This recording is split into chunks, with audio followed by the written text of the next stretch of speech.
नमस्कार दोस्तों। आज हम लोग क्लास 11 सेमेस्टर 2 का पॉलिटिकल साइंस पढ़ने वाले हैं।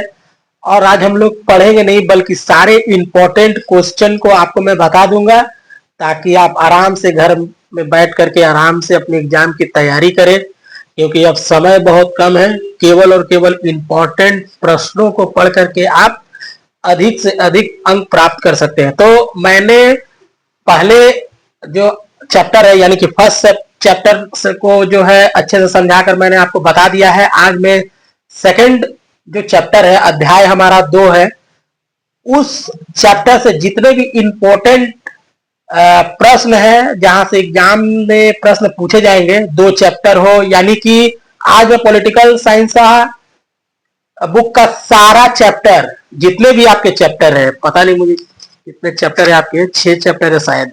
हाँ, 6 चैप्टर है। इन 6 चैप्टरों का इंपॉर्टेंट प्रश्न मैं आपको आज बताने वाला हूं। तो पहला जो हमारा चैप्टर था उसको तो मैंने एक वीडियो बना करके कंप्लीट कर दिया हूं, शायद 1 या 2 वीडियो बनाया हूं। आज मैं दूसरे चैप्टर में सारे इंपॉर्टेंट प्रश्न, फिर तीसरे, चौथे, पांचवें और छठे प्रश्न, जितने भी प्रश्न है चैप्टर आपके 6 चैप्टर, 6 से महत्वपूर्ण प्रश्न को मैं बताऊंगा। और आप यकीन मानिए, आप उसी को पढ़ के जाइएगा, आपके अच्छे अंक आएंगे। ठीक है, ताकि मैं आपको थर्ड सेमेस्टर में कोई दिक्कत नहीं होने दूंगा, क्योंकि अभी मेरे ऊपर थोड़ा प्रेशर है। ठीक है, चलिए आइए हम लोग स्टार्ट करते हैं। तो राष्ट्र और राष्ट्रवाद, इनसे प्रश्न पूछे जाएंगे। तो राष्ट्र का अर्थ क्या है? ठीक है, जो मैंने दागी मारा है वो सारे कर लीजिएगा। राष्ट्र का अर्थ क्या है? अगर किसी के पास बुक नहीं है तो वो वीडियो को पोस्ट करके यानी कि वीडियो को रोक करके आप देख करके भी पढ़ सकते हैं। ठीक है, राष्ट्र का अर्थ क्या है? तो राष्ट्र का अर्थ जानिएगा, इससे प्रश्न पूछे जाएंगे। यहां से प्रश्न पूछे जाते हैं कि राष्ट्र का अर्थ क्या है, और विभिन्न विद्वानों ने राष्ट्र की क्या क्या परिभाषा दी है, उसको लिखिए। ठीक है, इस तरह के प्रश्न पूछे जाएंगे। तो राष्ट्र की परिभाषा विभिन्न जो भी विद्वान है हमारे, जैसे बर्गेस हो गया, गार्नर हो गया, ब्राइस हो गया, ठीक है, इनसे प्रश्न पूछे जाएंगे, लंबे प्रश्न यानी कि लॉन्ग प्रश्न। ठीक है, तो राष्ट्र की परिभाषा, और राष्ट्र की परिभाषा विभिन्न विद्वानों ने अपने मत के अनुसार क्या क्या दिया है उसको लिखिए। तो ये हो गया हमारे राष्ट्र की परिभाषा। ठीक है, ये वाले हैं, देख लीजिए, यहां से प्रश्न काफी पूछे जाएंगे। ठीक है, हो गया। उसके बाद देखिए,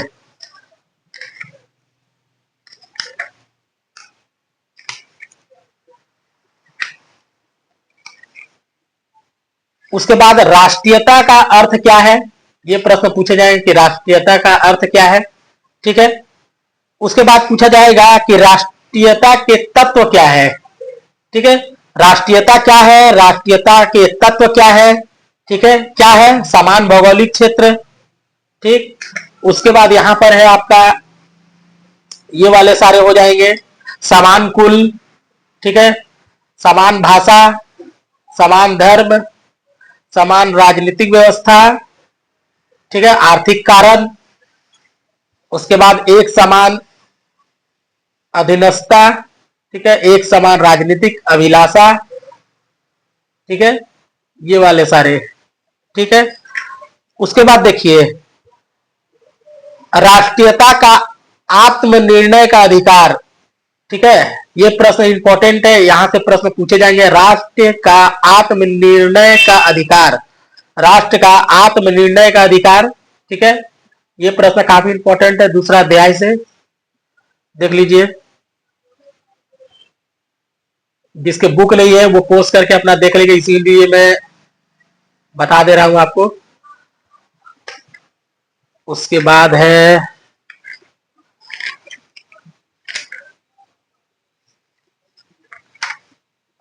उसके बाद देखिए, राष्ट्रवाद व टैगोर का विचार, ये काफी महत्वपूर्ण प्रश्न है, देख लीजिए।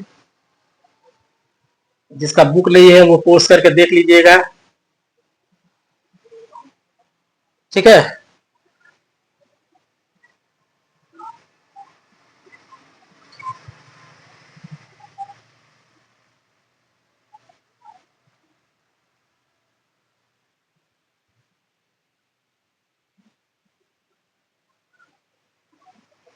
और एक बात याद रखिए, जैसा नंबर वैसा प्रश्न का उत्तर दीजिएगा। 2 नंबर बोल रहे आप 2 पन्ना लिखिएगा तो नहीं होगा, ठीक है।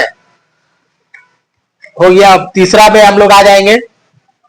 तीसरा चैप्टर है सरकार के स्वरूप, ठीक है। तो यहां पे थोड़ा सा एक चीज मैं आपको क्लियर कर देना चाहूंगा कि सरकार का स्वरूप क्या है। तो देखिए, सबसे पहला प्रश्न आएगा प्रजातंत्र या लोकतंत्र, चीज एक ही है, याद रखिएगा।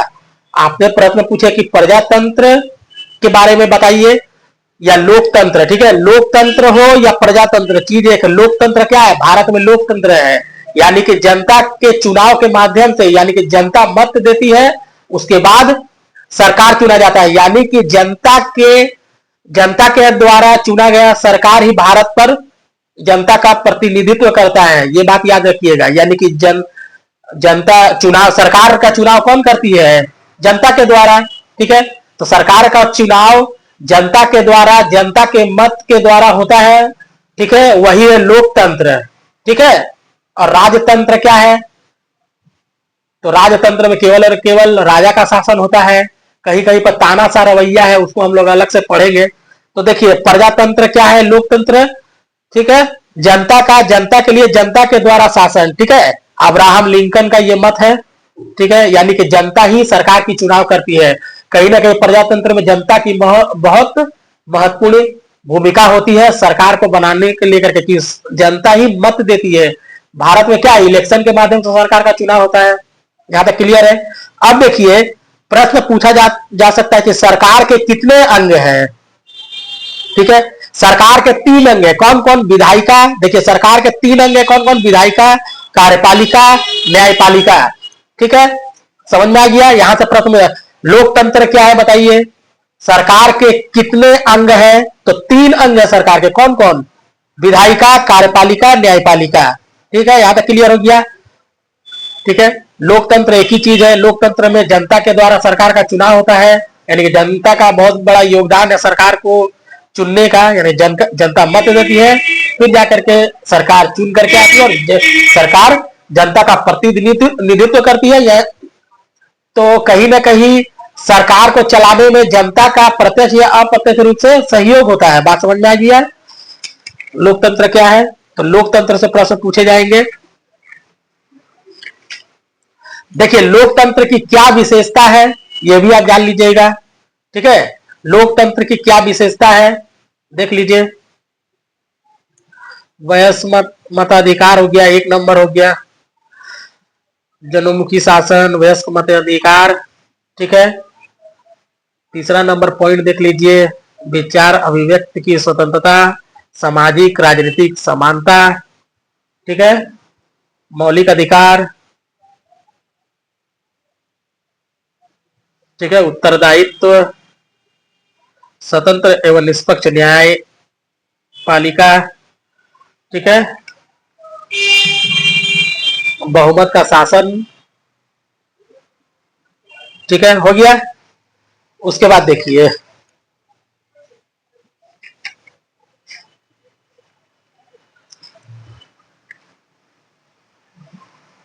देखिए लोकतंत्र का गुण भी थोड़ा सा देख लीजिएगा, ठीक है।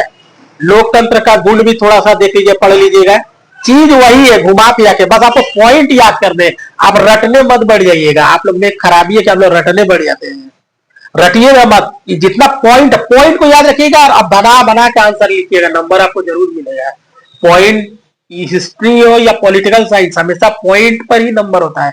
आप 10 पन्ना लिख दीजिए, आप पॉइंट मत दीजिए, आपको 2 नंबर भी नहीं मिलेगा, ठीक है। तो लोकतंत्र के गुण भी देख लीजिए। जनहित हो गया, राजनीतिक परीक्षण हो गया, नैतिकता का विकास हो गया, क्रांति का अभाव हो गया, सांस्कृतिक एकता हो गया, ठीक है, जन सहयोग हो गया, ठीक है, ठीक है। अब देखिए लोकतंत्र के दोष, ये प्रश्न आपके लोकतंत्र क्या दोष है कि कभी कभी भ्रष्टाचार होता है, ठीक है। ये मैं बता दे रहा हूं, ये नहीं पढ़ने आपको। अब देखिए, ये वाला इंपॉर्टेंट है। अधिनायकवाद क्या है? अधिनायकवाद का मतलब जान लीजिए और समझ लीजिए इसको। अधिनायक का मतलब होता है कि सत्ता जो है एक व्यक्ति के हाथों में केंद्रित होती है, ठीक है। तो उसी को हम लोग बोलते हैं अधिनायकवाद। ठीक है, वो अपने स्वेच्छा से शक्ति के अनुसार जो है, अपने आदेश के अनुसार चीजों को प्रसारित करता है, उन्हें लागू करता है, उनका पालन करता है। ठीक है, उस मनमानी के अनुसार जो है, मतलब सत्ता जो है एक व्यक्ति के हाथों पे केंद्रित होता है, उसे सख्ती से लागू करता है, किसी भी चीज को सख्ती से लागू करता है। ठीक है, उनका पालन करना अधिनायक तंत्र का मुख्य कार्य होता है। ठीक है, शक्ति के अनुसार जो है, तो अधिनायकवाद बने हैं कि जो शक्ति है किसी एक व्यक्ति के हाथों पे केंद्रित होती है। ठीक है, उसे ही अधिनायकवाद कहते हैं। ठीक है, अब देखिए अधिनायकवाद के गुण क्या क्या है, इसको देख लीजिएगा। प्रश्न यहां से पूछे जाएंगे कि अधिनायकवाद के गुण क्या है। ठीक है, 2 नंबर में प्रश्न हो सकता है पूछा जाए कि अधिनायकवाद के 2 गुण क्या है या 2 विशेषता क्या है। ठीक है, तो देख लीजिए, अधिनायकवाद से कार्यकुशलता में वृद्धि होती है। ठीक है, अधिनायकवाद में क्या होता है, कार्यकुशलता में वृद्धि होगा, समय दिया जाएगा, निर्धारित समय में ही आपको कार्य करना है। ठीक है, देख लीजिए यही वाला है, 1 से लेकर के 9 तक आप देख लीजिएगा। ठीक है, अपने बुक में अच्छे से पढ़ लीजिएगा। ये वाला है अधिनायकवाद के गुण या अधिनायकवाद की विशेषता पूछे तो यही होगा। ठीक है, ठीक है, यही पे दोष भी है, देख लीजिएगा 2 दोष क्या है, लेकिन पढ़ना नहीं है, अधिनायकवाद के गुण ही आप देख लीजिएगा। मैं जितना करा दे रहा हूं आप कर लीजिएगा, अच्छा नंबर आ जाएगा। देखिए सर्वस्व सत्तावाद। ठीक है, सर्वस्व सत्तावाद ये क्या है, तो देखिए इसमें क्या है कि इसमें कि वही चीज है, इस सर्वसत्तावाद में क्या है, तानाशाह का रूप धारण करता है। ठीक है, ठीक है, सर्वसत्तावाद मतलब इसमें शक्ति से किसी भी चीज को लागू करना। ठीक है, सत्ता का सीमा रेखा का कोई मतलब, सत्ता पाने के लिए इस कदर लोगों पर कानून थोपा जाएगा, या लोगों मतलब शासन करने के लिए कोई सीमा रेखा नहीं होता है। ठीक है, उसे उसे ही सर्वसत्तावाद कहते हैं। ठीक है, इसमें क्या होता है, ये तानाशाह, जैसे अधिनायकवाद था सेम टू सेम ये भी यही है। उसमें अधिनायकवाद में है क्या कि सत्ता का पावर एक व्यक्ति पर केंद्रित होता है। ठीक है, वही क्या होता है, चीजों को ऑपरेट करता है सर्व। ठीक है, अधिनायकवाद में, सर्वसत्तावाद में क्या होता है, यह पूर्ण रूप से तानाशाह होता है, और ये शासन करने का कोई सीमा रेखा नहीं है, जो मन में आएगा वही कर देगा, उसी को बोलते हैं सर्वसत्तावाद। ठीक है, इसको देख लीजिएगा, यहां से प्रश्न पूछे जाएंगे, आप लोग देख लीजिए बढ़िया से।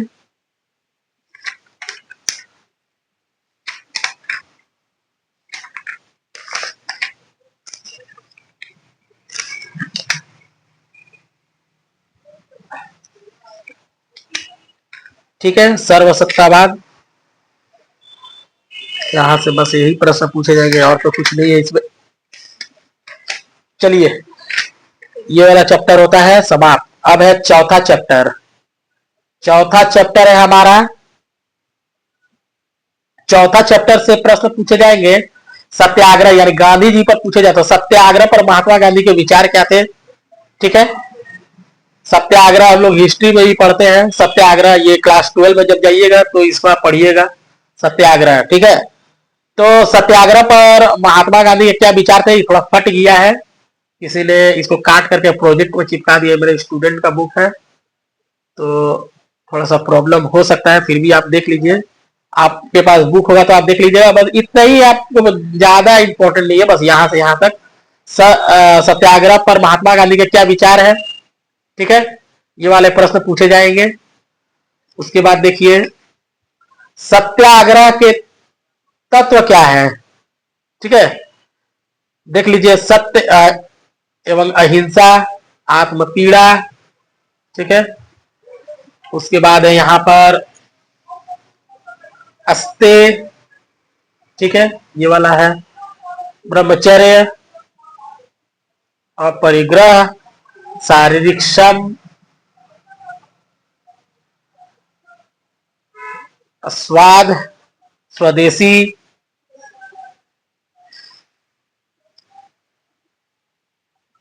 स्पर्श भावना, धार्मिक समानता, ठीक है, यही सब है। ठीक है,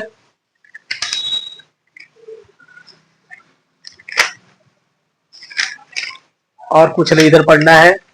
मैं जितना करा दे रहा आप कर लीजिए, काम हो जाएगा उतना में। फिर भी आपको अगर पढ़ना है ज्यादा तो आप पढ़ सकते हैं, पढ़ने में कोई बुराई नहीं है। देखिए यहां से प्रश्न पूछे जाएंगे। सुभाष चंद्र बोस और आजाद हिंद फौज, ठीक है, स्वतंत्रता एवं राष्ट्रवाद, यानी कि राष्ट्रवाद में सुभाष चंद्र बोस की क्या भूमिका थी, इस तरह के प्रश्न पूछे जाएंगे। तो राष्ट्र स्वतंत्रता राष्ट्रवाद से कि स्वतंत्रता एवं राष्ट्रवाद में सुभाष चंद्र बोस और आजाद हिंद फौज की क्या भूमिका थी, तो ये वाला देख लीजिएगा थोड़ा। ठीक है, ये वाले प्रश्न पूछे जाएंगे। प्रश्न थोड़े घुमा के भी पूछे जाए तो आजाद हिंद फौज मतलब सुभाष चंद्र बोस की राष्ट्रवाद पर क्या भूमिका थी या क्या विचार थे, इस तरह के भी प्रश्न पूछे जा सकते। तो प्रश्नों को घुमा दिया जा सकता है, प्रश्न घुमाने से आंसर नहीं घूमता है, ये बात हमेशा याद रखिएगा। आपको प्रश्न को, कोई भी प्रश्न को छोड़िएगा मत। ठीक है, देख लीजिए। राष्ट्रवाद का मतलब क्या होता है पता है ना आपको? राष्ट्रवाद का मतलब कि वो क्या है, राज्य और राष्ट्र को एक ही तत्व मानता है। ठीक है, वो राष्ट्र किसी भी देश को, उसके सामने कोई भी देश आ जाए, वो केवल और केवल अपने ही देश को ज्यादा से ज्यादा महत्व देता है। ठीक है, अपने देश के लिए मर मिट जाना, यही है राष्ट्रवाद। ठीक है, मतलब कहने का मतलब अर्थ ये निकलता है कि राष्ट्रवाद मतलब अपने देश से अति प्रेम करना, यही कहलाता है राष्ट्रवाद एक साधारण भाषा में। ठीक है, तो ये वाले प्रश्न देख लीजिएगा। ठीक है, ये थोड़ा फट गया है, आप अपने बुक में देख, भाई इतना ही काम हो जाएगा, ज्यादा लिखना के दरकार नहीं है।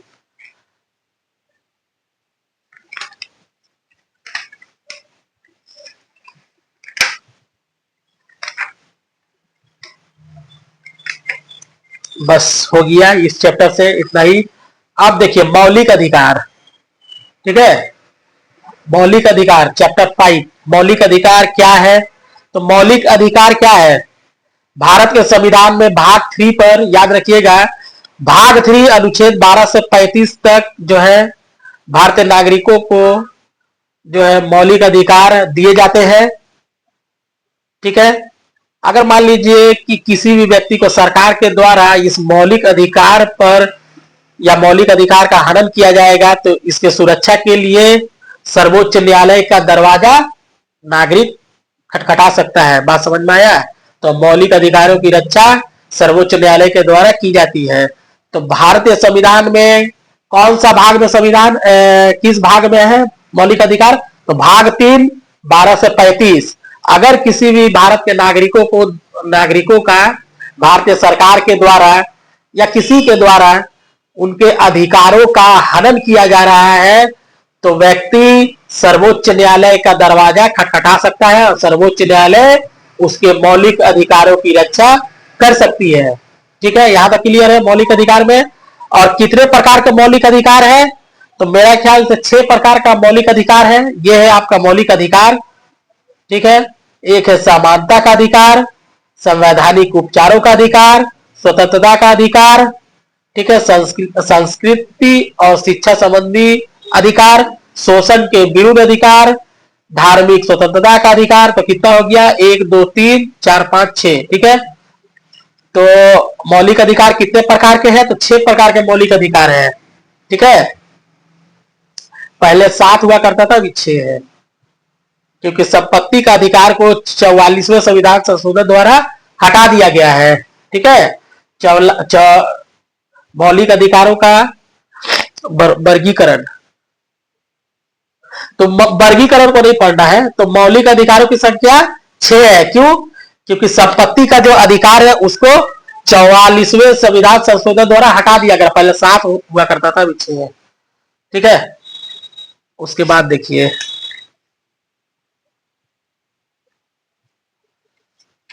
तो कितने प्रकार के मैंने 6 प्रकार का बोला है, ठीक है। तो ये सब थोड़ा थोड़ा पढ़ लीजिएगा। मान लीजिए लॉन्ग क्वेश्चन में आया कि मौलिक अधिकार कितने प्रकार के बताइए, तो 6 प्रकार का कौन कौन, तो समानता का अधिकार मैंने आपको पहला चैप्टर में बताया। समानता मतलब सबको समान अवसर मिल सके, किसी को भेदभाव ना हो सके, ये समानता का अधिकार। संवैधानिक उपचारों का अधिकार, स्वतंत्रता का अधिकार, संस्कृति शिक्षा शिक्षा के क्षेत्र में किसी के साथ भेदभाव नहीं होना चाहिए, शोषण के विरुद्ध अधिकार, धार्मिक स्वतंत्रता का अधिकार, ठीक है।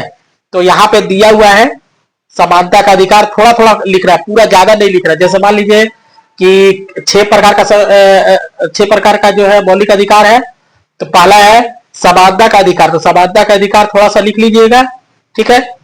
उसके बाद थोड़ा थोड़ा करके, थोड़ा थोड़ा अपने हिसाब से थोड़ा थोड़ा करके 6 को लिख दीजिएगा, ठीक है।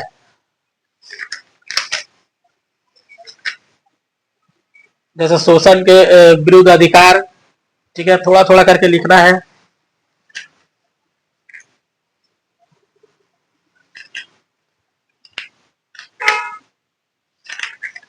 बस मौलिक अधिकार से यही प्रश्न है। अब राज्य के नीति निर्देशक तत्व, ठीक है, इसको देख लीजिएगा। जो राज्य के नीति निर्देशक, ये आयरलैंड से लिया गया है, ठीक है। इसे संविधान की मूल आत्मा कहा जाता है। तो राज्य के नीति निर्देशक तत्व को कहां से लिया गया है, मतलब किस देश से लिया गया है, तो आयरलैंड से किया गया है। इसे जो है संविधान की मूल आत्मा कहा जाता है, राज्य के नीति निर्देशक तत्व को, ठीक है। थोड़ा यहां से यहां तक पढ़ लीजिएगा, ये सब नहीं पढ़ना है, यही तक थोड़ा सा पढ़ लीजिएगा, ठीक है।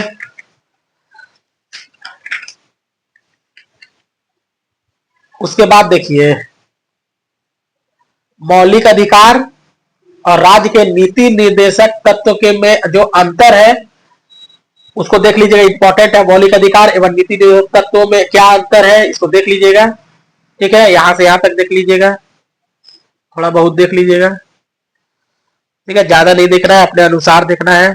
यहां से यहां तक देख लीजिए, काफी है।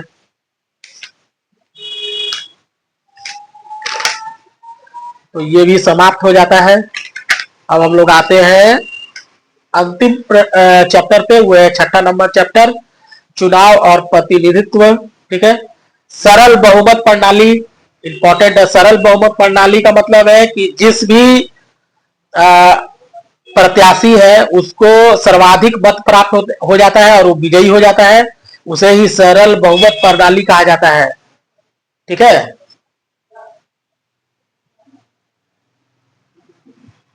तो सरल बहुमत प्रणाली समझ में आया। सरल बहुमत प्रणाली क्या है, जिस भी प्रत्याशी को सर्वाधिक मत प्राप्त होते हैं उसके बाद वो विजयी घोषित हो जाता है, उसे ही हम लोग सरल बहुमत प्रणाली कहते हैं। तो थोड़ा सा इसको देख लीजिएगा, ठीक है। 2 नंबर में हो सकता है पूछा जाए, थोड़ा सा देख लीजिएगा।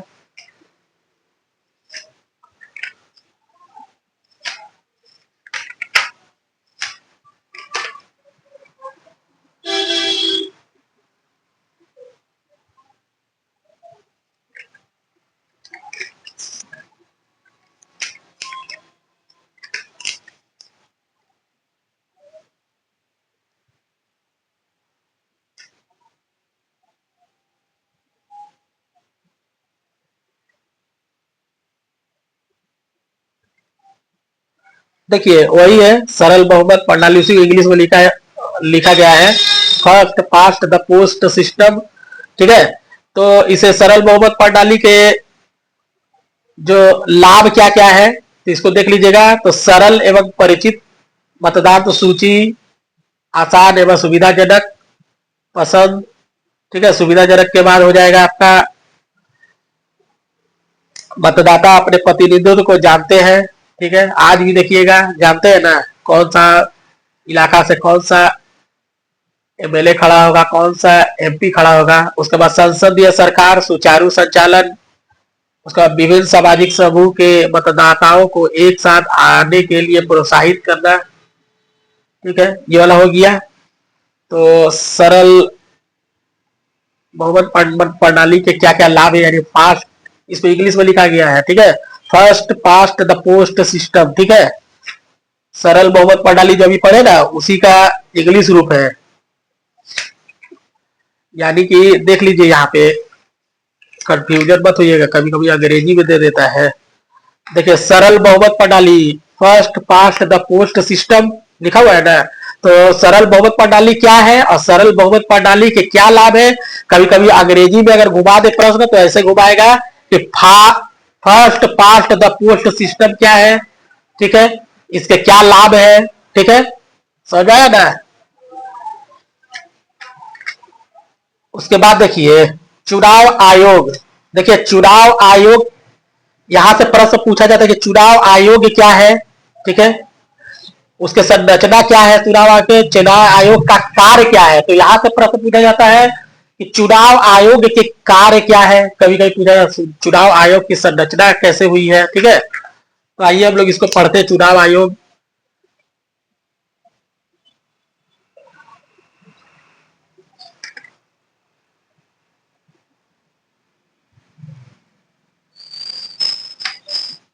तो चुनाव आयोग क्या है, एक संवैधानिक संस्था है, ठीक है। तो चुनाव आयोग जो है, इसका काम क्या है, तो चुनाव आयोग का काम है चुनाव कराना, ठीक है। यह संवैधानिक संस्था है, भारत का निर्वाचन आयोग जिसको हम लोग कहते हैं, ठीक है। आज जो एसआईआर हो रहा है हमारे वेस्ट बंगाल में, तो एसआईआर में भी चुनाव आयोग का योगदान है, उसी के माध्यम से एसआईआर किया जा रहा है, ठीक है। अगर किसी के वोटर आईडी कार्ड में किसी भी प्रकार का त्रुटि हो तो उसका सुधार, उसको जांचना, ठीक है, उसको क्रॉस वेरीफाई करने वाला जो भी काम है वो सब भारत के निर्वाचन आयोग के द्वारा ही किया जाता है, ठीक है। तो ये एक संवैधानिक निकाय है, याद रखिएगा।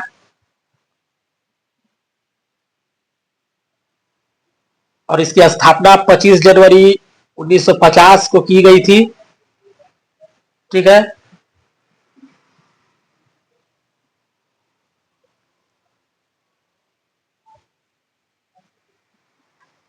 तो ये वाला देख लीजिएगा कि संरचना क्या है। तो ये एक संवैधानिक निकाय है, ठीक है। संरचना में लिखिएगा कि चुनाव, भारत का निर्वाचन आयोग या चुनाव आयोग एक अस्थायी संवैधानिक निकाय है, ठीक है। संविधान के अनुसार निर्वाचन आयोग की स्थापना जो है 25 जनवरी 1950 में की गई। इस आयोग ने अपना स्वर्ण जयंती 2001 को मनाया। भारत के प्रथम चुनाव आयुक्त कौन थे, सुकुमार सेन, याद रखिए। 21 मार्च 1950 से लेकर के 19 दिसंबर 1958 तक थे ये अपने पद में, यानी कि इसका कार्य काल है, ठीक है। प्रथम में केवल एक मुख्य निर्वाचन आयुक्त थे, लेकिन बाद में जो है मुख्य निर्वाचन आयुक्त और 2 निर्वाचन आयुक्त हो गए, ठीक है।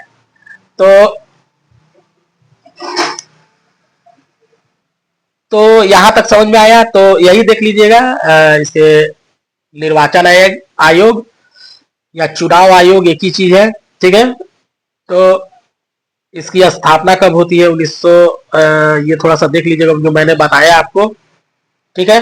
वर्तमान में पहले तो एक मुख्य निर्वाचन आयुक्त थे, लेकिन अभी एक मुख्य निर्वाचन आयुक्त और 2 निर्वाचन आयुक्त है, यानी टोटल 3 आदमी है, ठीक है। ये लोग का काम क्या है ये मेन है, ठीक है। तो चुनाव आयोग या निर्वाचन आयोग का क्या काम है इसको जान लीजिए, यही से प्रश्न पूछे जाते हैं, ठीक है। तो चुनाव आयोग के कार्य, ठीक है। तो चुनाव आयोग के क्या कार्य है, तो चुनाव संबंधी कार्य है, ठीक है। अगर आपसे प्रश्न केवल पूछे कि चुनाव आयोग के कार्य बताइए, अगर लॉन्ग क्वेश्चन में आता है तो डायरेक्ट कार्य लिखने मत बैठ जाइएगा। पहले मैंने सबसे पहले लिखिएगा भारत का निर्वाचन आयोग या भारत का चुनाव आयोग, जो आपके प्रश्न पूछा जाएगा वही लिखिएगा, ठीक है। उसके बाद उसके बारे में लिखिएगा, थोड़ा सा यहाँ पे लिखिएगा भारत के निर्वाचन आयोग, ऐसे लिखिएगा, ऐसे है, मतलब ऐसे करके लिख दीजिएगा, उसका हेडलाइन दीजिएगा, मतलब ऐसे करके, और लिखिएगा कि इसकी स्थापना कब हुई है, ठीक है। ये एक भारत का अस्थाई संवैधानिक निकाय है जिसकी स्थापना जो है इसमें हुआ है। इसके पहले एक ही चुनाव आयुक्त हुआ करते थे, अभी एक मुख्य चुनाव आयुक्त और 2 अन्य चुनाव आयुक्त है, यानी कि कुल मिलाकर 3 अभी चुनाव आयुक्त है। ठीक है, अब चुनाव आयुक्त के निम्नलिखित कार्य है, उसके बाद कार्य लिखना चालू कीजिएगा। ठीक है, तब आपको नंबर अच्छा मिलेगा। तो चुनाव आयोग के जो कार्य है उसको लिखिएगा। तो पहला कार्य क्या है आप ही बताइए, चुनाव आयोग का कार्य क्या है? चुनाव आयोग काम क्या करती है? चुनाव संबंधी कार्य। ठीक है, पहला नंबर पॉइंट लिखिएगा, चुनाव संबंधी कार्य। ठीक है, उसके बाद देखिए अभी वोटर लिस्ट जारी होता है, यानी कि मतदाता सूची। वोटर लिस्ट का जो देखिएगा एक बड़ा पेज होता है, यानी मतदाता सूची, कि कौन सा इलाका में कितना वोटर है, क्या क्या नाम है, किसका नाम कट गया है, किसका नाम अभी वर्तमान में उपस्थित है, उन सब को जांचना, यानी मतदाता सूची तैयार करना। ठीक है, चुनाव एवं निरीक्षण कार्य संपन्न करना। ठीक है, कौन सा इलाका में कौन सा स्कूल में वोट पड़ेगा उसको निरीक्षित करना, तो चुनाव एवं निरीक्षण कार्य संपन्न करना।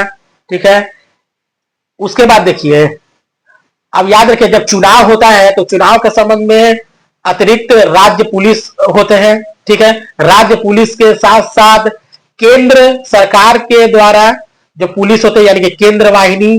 ठीक है, यानी कि सुरक्षा बल की तैनाती करना ताकि वोट को कोई कैप्चर ना कर ले। ठीक है, तो अतिरिक्त पदाधिकारी, कई सारे अधिकारी होते हैं जो जो बूथ पर निरीक्षण करने का काम करते हैं। ठीक है, तो देखिए अतिरिक्त पदाधिकारियों में सुरक्षा बलों की मांग करना, सरकार से चुनाव कराने के लिए कि सही तरीके से चुनाव हो, इसके लिए अतिरिक्त सुरक्षा बलों को उस मतदाता जो केंद्र है उस पर स्थापित करना। इसलिए सरकार से जो है पदाधिकारियों एवं सुरक्षा बलों की मांग करना। ठीक है, चुनाव को संचालित करना, चुनाव जितना दिन चुनाव चलेगा या संचालन होगा उसका निगरानी करना जो है चुनाव आयुक्त का काम है। ठीक है, यानी चुनाव आयोग का काम है। उसके बाद पर्यवेक्षकों की नियुक्ति करना। ठीक है, चुनाव अधिसूचना जारी करना, यानी वोटर लिस्ट के जो मतदाता सूची है उसको जारी करना। ठीक है, राजनीतिक दलों से संबंधित कार्य, कौन सा पार्टी कौन सा व्यक्ति किस दल से खड़ा हो रहा है, ठीक है, उसको वेरीफाई करना। ठीक है, उसके बाद न्यायिक कार्य करना। ठीक है, कोई अगर वोटर मतदाता केंद्र में कोई अगर आपत्तिजनक स्थिति में पाया जाए या फिर कोई मान लीजिए कोई गड़बड़ी कर रहा है उसके संबंध में न्यायिक कार्य किया जाए। ठीक है, आचार संहिता लागू करना है। तो देखिए आचार संहिता लागू करना है, देखिए आचार संहिता लागू कब किया जाता है कि जैसे जैसे अब वोट का समय नजदीक आता है तो कोई भी राजनीतिक दल किसी भी जनता को प्रलोभित न कर दे। ठीक है, इसलिए आचार संहिता लागू करे कि अब वो प्रचार नहीं कर सकता है। ठीक है, एक समय रेखा होता है। ठीक है, चुनाव के दिन प्रारंभ होने से लेकर के जितने भी दिन बचते हैं उसका एक अंतराल होता है, उसी पर जो है आचार संहिता लागू होता है। ठीक है, ताकि राजनीतिक दल जो है जनता को किसी भी प्रकार से प्रलोभित न कर सके। ठीक है, आचार संहिता लागू करना, चुनाव रद्द करना, अगर उनको लगता है कि कहीं पर धांधली हुई है तो वो चुनाव को रद्द कर सकते हैं। ठीक है, ठीक है, उपचुनाव कराना, मान लीजिए आज किसी इलाके का कोई विधायक है। ठीक है, कोई भी विधायक 5 साल के लिए उसका कार्यकाल होता है, अगर मान लीजिए वो जीत गया इलेक्शन में तो उसका कार्यकाल 5 साल का होता है। ठीक है, अब मान लीजिए 5 साल के अंदर में मान लीजिए 2 साल तक रहा, 2 साल तक कार्य किया, उसके बाद उसकी मृत्यु हो जाती है तो वो जगह क्या हो जाएगा, खाली। तो उस जगह पर फिर से चुनाव कराना, उसी को बोलते हैं उपचुनाव। ठीक है, तो उपचुनाव कराना, राजनीतिक दलों को मान्यता एवं चुनाव चिन्ह प्रदान करना। देखिए सब दल का अलग अलग चिन्ह है, कांग्रेस का हाथ, बीजेपी का कमल, तृणमूल का जोड़ा फूल। ठीक है, तो सबका अलग अलग चिन्ह है। ठीक है, तो उसी प्रकार से सीपीएम का हसुआ हथौड़ी तारा, इस तरह से कुछ चिन्ह होते हैं। तो वो चिन्ह कहाँ से प्राप्त होता है, तो वो भी चिन्ह जो है इलेक्शन चुनाव आयोग के द्वारा ही प्रदान की जाती है।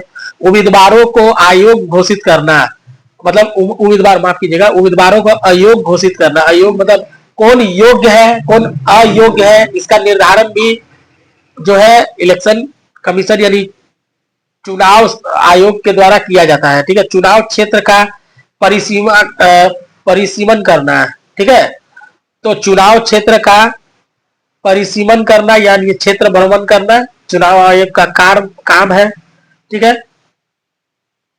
तो उन क्षेत्रों में जो है देख रेख करना, उन क्षेत्रों में सीमा सुरक्षा बढ़ाना, ठीक है, उसकी निगरानी करना, उनकी घेराबंदी करना, ठीक है, उसका एक दायरा सीमित करना, ये सब काम चुनाव आयोग का है।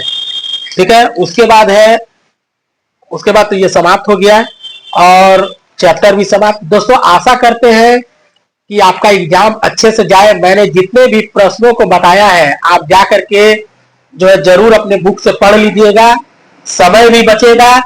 ठीक है, और मान लीजिए आपको कोई टॉपिक समझ में नहीं आता तो आप बोलिएगा, मैं आपको बना करके वीडियो प्रोवाइड कर दूंगा। ठीक है, लेकिन मुझे आशा है कि आपको समझ में आ जाना चाहिए।